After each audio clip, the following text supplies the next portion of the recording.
Titular del gremio con Sergio Marchi, lo vimos un poco más distendido respecto a lo que ha sido días anteriores e incluso adelantó que en muchos clubes ya se han puesto al día y que en otros se ha achicado la deuda. Pero te propongo, Luciana, compartir lo que nos decía Sergio Marchi hace un ratito nada más cuando entraba en esta sede de la calle Salta al 1100.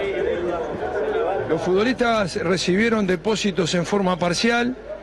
Por un lado quedó demostrado que el dinero que habían depositado era insuficiente y por otro lado lo bueno es que la deuda se ha achicado. ¿Mañana el ministerio?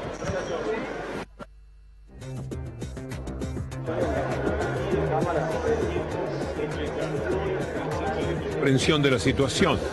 ¿Vos te animás a decir que el fútbol el fin de semana? Yo me animo a decirlo, porque esa plata me dijeron que va a aparecer, que ya están esas dos empresas que van a poner el dinero y al gremio lo que le interesa es que sus representados cobren la totalidad de sus deudas. Sí, sí aparece el dinero, naturalmente el paro se va a levantar, pero es muy coherente todo lo que ha hecho hasta ahora la gremial de jugadores.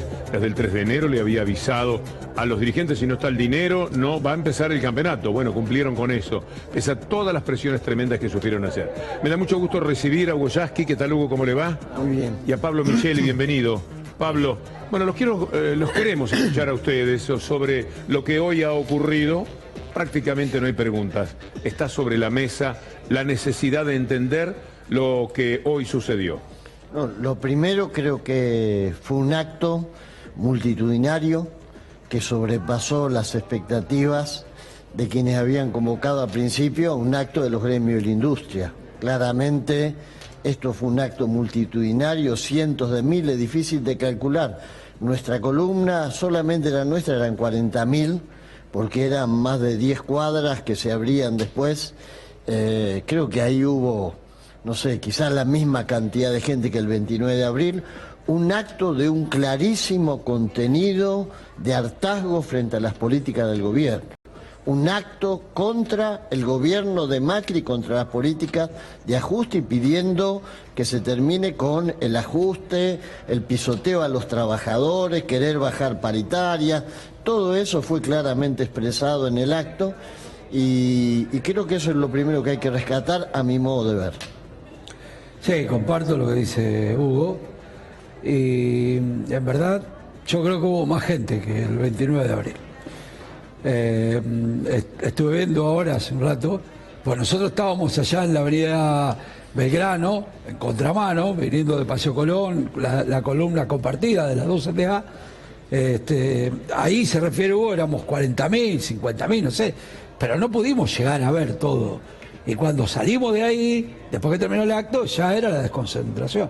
Entonces yo vi tomas aéreas de la avenida 9 de Julio y me sorprendí. Sí, impresionante. Es algo impresionante, porque son como 6, 7 cuadras y se pierde la foto. Sí, quizás no hay un acto como ese, es verdad. No, me hizo acordar al 1 de mayo, aquel de Hugo Moyano. Exactamente. Me hizo acordar a eso. Es verdad. Sí. Aquel 1 de mayo que fue inmenso. Y contá que lo que muestra 9 de julio no muestra, por ejemplo, los 50.000 o 40.000 que estaban en Belgrano. Eso solo fuera de lo que... Ahora, sí, es verdad que los trabajadores, trabajadoras, el pueblo argentino, si todo el campo popular se expresó, y fue de una manera impresionante, y es cierto que hay un reclamo, un clamor de paro nacional. Porque no se puede sostener más esperar esta cuestión. Yo lo comparto, los hechos de violencia, que no fueron como en otro tiempo, terminaban lastimados. Yo no vi gente lastimada, no vi grandes brutalidades como en otro momento. Hubo sí verbales, insultos y pedidos de fecha del paro nacional. De todas maneras, no comparto que sea de esa forma. No obstante, creo que hay que convocar al paro nacional, hay que ponerle fecha, no se puede seguir dando vueltas y decir, bueno, le vamos a poner fecha al paro. Inclusive creo que es prudente maduro políticamente, darle un tiempo al gobierno. Si se dice el paro el 30 de marzo, se le dan más de 20, hoy es 7 de marzo, 23 días como para que convoque y resuelva. Parar los despidos como cosa urgente, parar los despidos y las suspensiones. Tiene la herramienta para hacerlo y no es pidiéndoles por favor a los empresarios. Hay que imponerle a los empresarios, porque los empresarios de patriotismo parece que tienen poco. No digo todo, seguramente hay una parte que sí, que estuvo hoy en la marcha. Sí, yo creo que es verdad, el gobierno para rectificar no puede venir con el verso de que va a revisar el régimen de admisión de importaciones, no puede venir con el verso de que vamos a convocar a una mesa para empezar a discutir de qué manera los salarios se ajustan en base a la inflación. Hay cosas muy concretas. Primero, convocar a los docentes a la paritaria nacional. Segundo, terminar con que el 18% es el tope del aumento salarial, paritaria libre. Tercero, definir públicamente que se van a respetar todos los convenios colectivos habido y por haber. Cuarto, definir que no se va a eliminar la justicia laboral, porque se quiere llevar puesto el fuero laboral, porque es el último reducto que tenemos los trabajadores frente a la prepotencia de una justicia en la que siempre perdemos. Me parece que tienen que ser cosas concretas. Lo decía bien Mariano Martín hace un ratito. O sea, ¿qué cosa puede modificar el gobierno de la macro que nos beneficia a nosotros? No, son cuestiones concretas que se pueden definir en corto plazo, pero sin ver. Ese es el diálogo que nosotros sí reclamamos, que es sin exclusiones, y no aquel diálogo que sedujo al triunvirato de la CGT del año pasado y lo terminó llevando por el camino de terminarle el año a Macri mostrándole a los empresarios de todo el mundo que acá éramos todos mansitos, que no pasaba nada. La verdad que en buena hora los compañeros convocaron a esta marcha, nosotros estuvimos presentes, fuimos parte, igual que una cantidad de organizaciones, se van dando cuenta que esto no es así. Bueno, el error de no ponerle el día del paro, pero en definitiva son estas cosas que plantea Boyaski, 4 o 5 puntos que no significan una erogación tremenda de dinero para el gobierno, ni tampoco significa medidas que necesiten 20 años para resolver. Le pregunto a Pablo y a Hugo, les digo, vengo del futuro, estoy en la segunda semana de abril, ya se hizo el paro y el gobierno no cambió absolutamente nada, porque creen en esta política económica, creen en salarios bajos, creen en un desempleo alto para bajar salarios, para domesticar a los trabajadores. Sí, claro. Sí, es verdad. Lo primero es que el paro va a marcar un antes y un después. Por eso el gobierno ha hecho las 1001 para no llegar al paro. Pues si el gobierno hiciera la misma pregunta y que hagan el paro, total después del paro no pasa nada. No, el paro marca un antes y un después. Son dos países.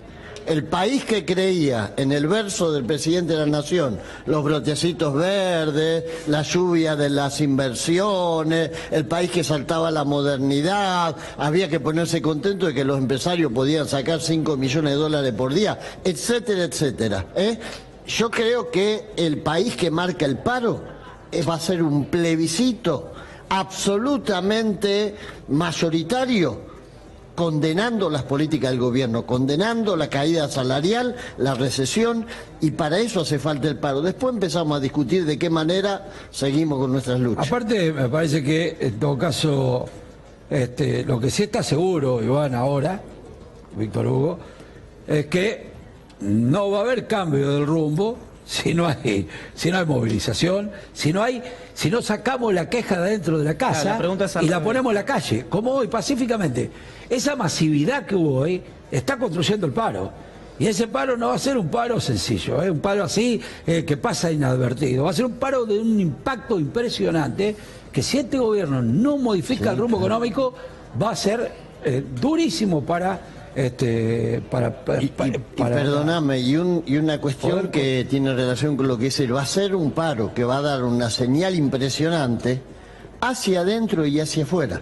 Sí, claro. Porque a todo lugar donde va Macri, por ejemplo España, le dijeron, mira, está bien, en los actos, protocolo, todo bien, apoyamos. Ahora, la letra chica es, ustedes le tienen que partir el espinazo a los trabajadores de Argentina. Los salarios en dólares son altos, le tienen que bajar la cresta al movimiento sindical y después hablamos en serio, a ver si son capaces.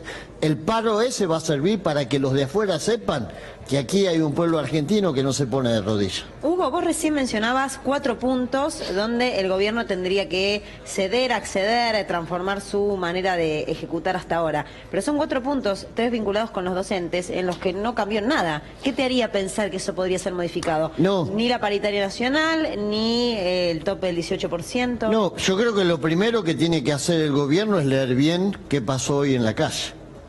Primero, la enorme multitud. Segundo, el grado de hartazgo que expresó el pueblo respecto a las políticas del gobierno. Porque ahí escuché a algún periodista que decía, esto es un cheque en blanco para Macri, ¿no? Que no se equivoquen. Esto es exactamente lo contrario. El precio que están pagando quienes sostuvieron el tiempo del diálogo con Macri es justamente ese pedido de parte del pueblo. Yo creo que en la paritaria libre, puse el caso de los docentes, porque el gobierno lo eligió como caso testigo. Ellos quieren romper el espinazo a los docentes para imponerle al resto el 18%. Por eso, paritaria libre para el conjunto. Señal en concreto tiene que ser, ya terminen de no convocar a la paritaria nacional docente. El tema de los despidos que plantea Pablo, pero no a través de un compromiso. La emergencia ocupacional, una ley. Acá nadie más puede despedir.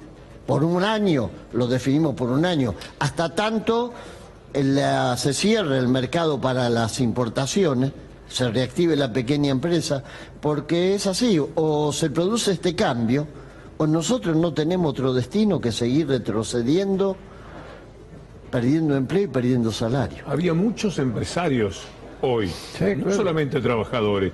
Había empresarios a los que también les duele tener que prescindir de los trabajadores o que ven que si siguen las cosas así no van a tener más remedio que prescindir de trabajadores. A mí me pareció que había una presencia empresarial bastante interesante. Sí, hubo eso es lo que expresó la marcha de hoy. Que hubo una variedad de sectores, una diversidad de sectores impresionante. Y los pequeños productores, los pequeños empresarios que estuvieron presentes, son los que están pagando las consecuencias y son los que generan empleo. Que no pueden generar, no solo no pueden generar, sino que no pueden sostener a los que tienen.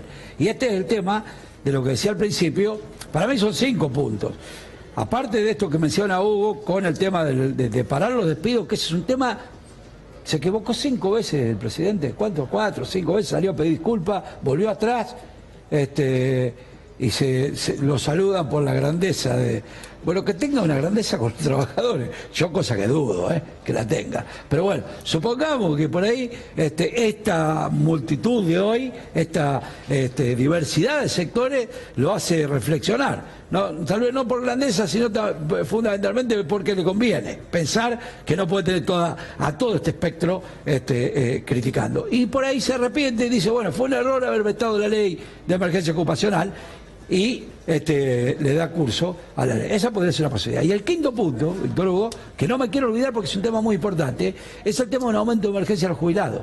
Los jubilados están muy golpeados, están muy mal. Si estamos mal los trabajadores, imagínense cómo están los jubilados. Entonces, me parece que ese tema también tiene que está entre los puntos que nosotros planteamos como las medidas urgentes a resolver. A mí lo que me impresionó fue...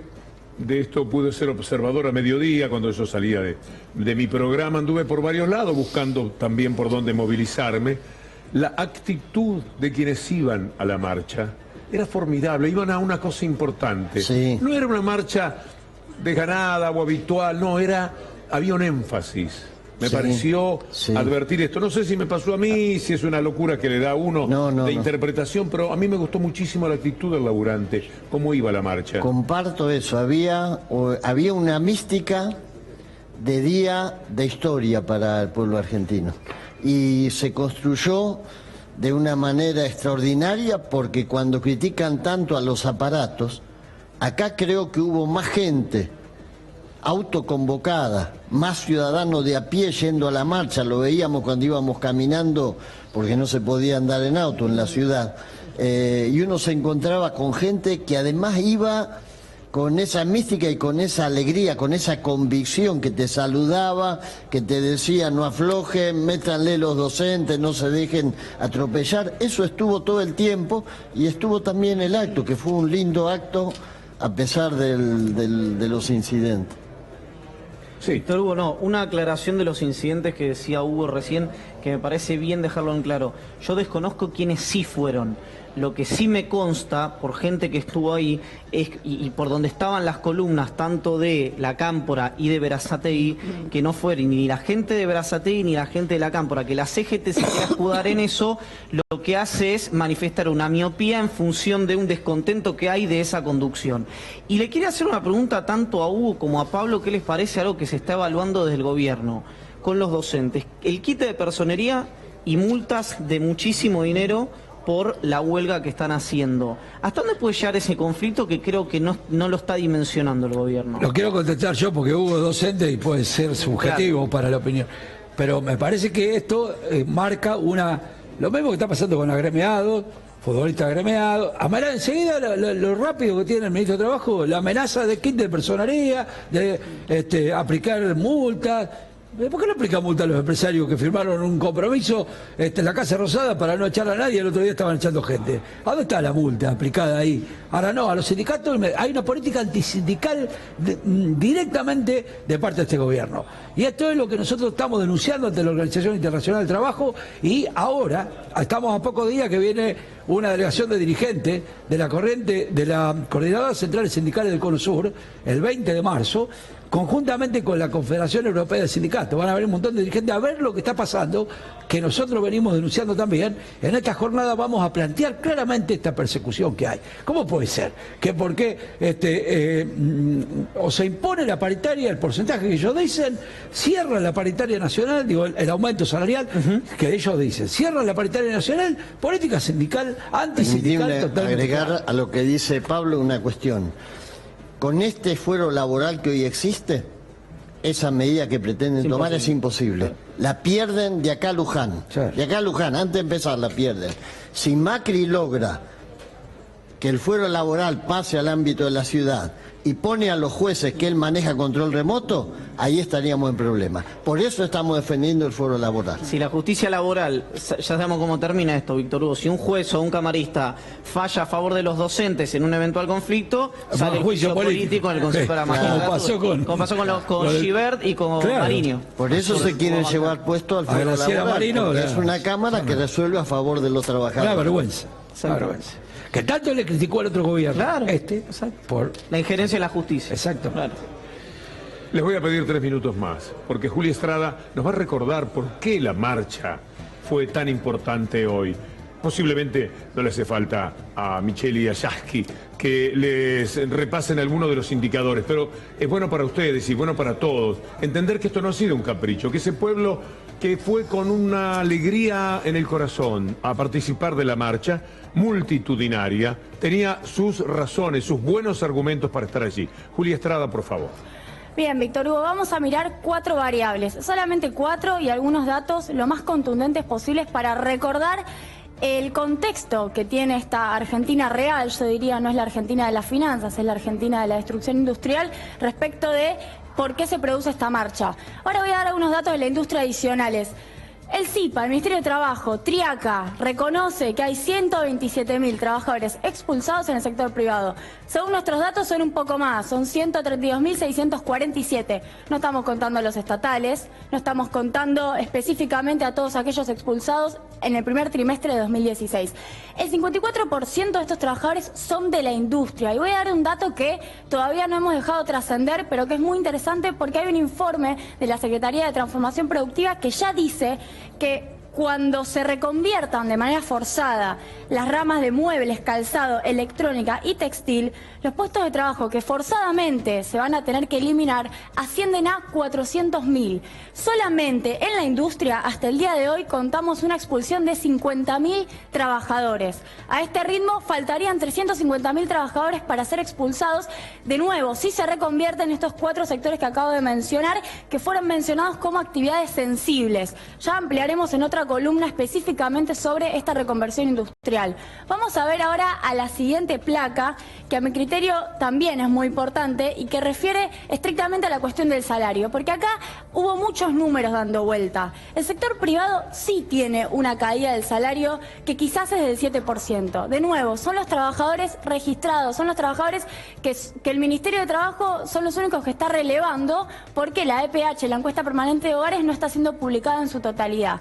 Lo que pasa es que para los docentes, por ejemplo, la pérdida es mayor, del 9,9%, prácticamente el 10%, y si vamos a la informalidad podemos llegar al 15% de pérdida de salario real. ¿Por qué insistimos con esto? Porque incluso las cláusulas gatillo que puedan llegar a empatar, una especie de empate hegemónico entre inflación y salarios, van a internalizar en términos económicos, van a consolidar esta pérdida de salario real del 2016. Vamos ahora a una tercera placa que, si no me equivoco, tiene que ver con los datos de conflictividad sociolaboral, que es un relevamiento que venimos haciendo básicamente porque el Ministerio de Trabajo dejó de publicar hasta el segundo trimestre de 2016. En enero hubo en total 245 conflictos, una suma de los sociales y de los laborales. Solamente laborales, 140. Quiero decir algo, el 25% de esos conflictos que tienen que ver con la industria tienen que ver con algo que no se menciona, que son atrasos de pago. Desde ya estoy haciendo un lado de la cuestión de los despidos que conocemos, a un lado de la cuestión de las suspensiones que conocemos. Hablo de atraso de pago, algo que tiene que ver con el corte, el freno en la cadena de pagos de la industria, básicamente porque es una economía que ya no está aceitadamente funcionando. En febrero ya vamos por 330 conflictos. Es un dato que estamos procesando en este momento, pero que 160 ya son laborales, ¿no? Y fundamentalmente dentro de esos 160 tenemos a la industria.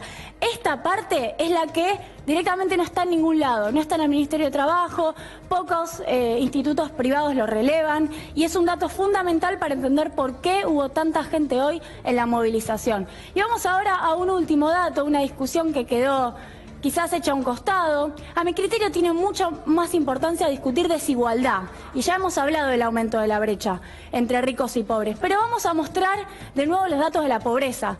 La UCA habla de un aumento. Acá tenemos 5,5 puntos porcentuales, del 29 al 34,5 a nivel nacional. Yo personalmente discuto este 29%, desde el CEPA lo discutimos, no creemos que el gobierno anterior haya terminado con ese valor.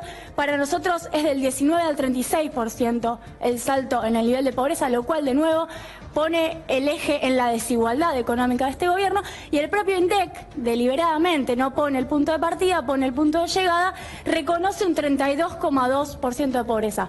Todos estamos de acuerdo en que hay un tercio de los argentinos o un poco más por debajo del nivel de pobreza, es decir, que no pueden, no solo, no pueden completar, si se quiere, la canasta básica total para alimentarse, vestirse, consumir servicios y demás. Muchísimas gracias, Julia. Bueno, les quiero agradecer, pero me parece que valía la pena refrescar estos datos un poco. Esto explica lo que pasó hoy. Totalmente. Bueno, esta es la realidad que no quieren o que ocultan o quieren desconocer desde el gobierno para negar que hay que resolver inmediatamente para parar el crecimiento de la pobreza, el desempleo y todas estas cosas. Muchísimas gracias por haber venido, Pablo Micheli, Hugo Yasky. Ha sido un lujo tenerlos en un día tan especial como hoy para poder tener una buena lectura que por supuesto completamos con nuestro superpibe.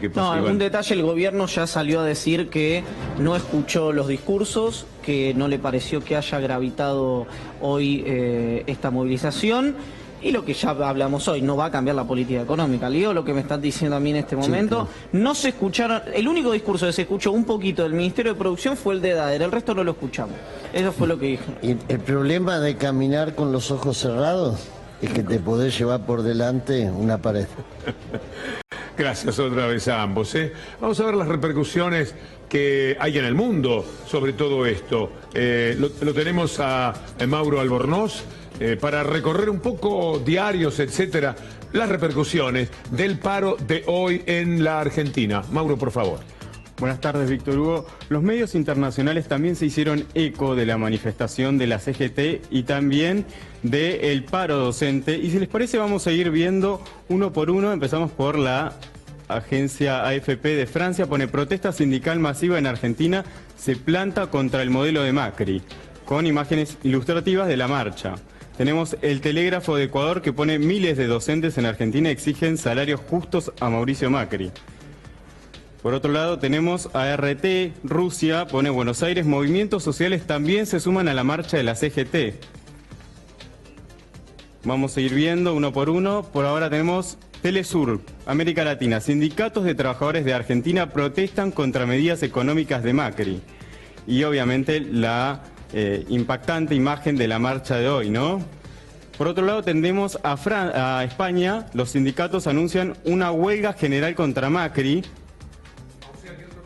Mauro, es interesante de qué paro va a haber, es decir, el título ese está hablando de la confianza que genera que van a hacer un paro. No habla de la fecha porque la fecha no está, pero dice van a hacer un paro, en España al menos. Así es, por lo menos en España ya anunciaron que va a haber un paro, como decíamos en los otros lados, en otros medios también hablan de la marcha docente, la multitudinaria marcha docente de argentinos. Acá, por ejemplo, tenemos Portal Alba de Venezuela, que también se sumó. Y por otro lado tenemos acá a Brasil, que obviamente también habló no solo de los docentes, sino también de la marcha de la CGT, con esta impactante imagen también de la cantidad de cuadras que hay respecto de los manifestantes. Vamos a ir a lo largo del programa hablando de la repercusión y el impacto que tiene en la prensa internacional este conflicto de la CGT. Magnífico, Mauro. Muchísimas gracias. Es bueno seguir la pista de lo que en el mundo están señalando sobre un episodio que, por supuesto, va a tener análisis permanentemente en nuestro programa. No terminó con la visita de Yasky y Micheli. A las 9 se imaginan cómo entra Gustavo Silvestre con este tema. Y a las 10, Navarro, es decir, en C5N, la posibilidad de hacer un análisis de lo que fue una cobertura de imágenes de lo que verdaderamente sucedió, excepcional. Ahora hay que hacer la lectura de todo esto y vendrán los tanques periodísticos, como me permito decir, de Minuto 1 y del Destape, con Gustavo Silvestre y Navarro, después de nosotros, a las 9 de la noche.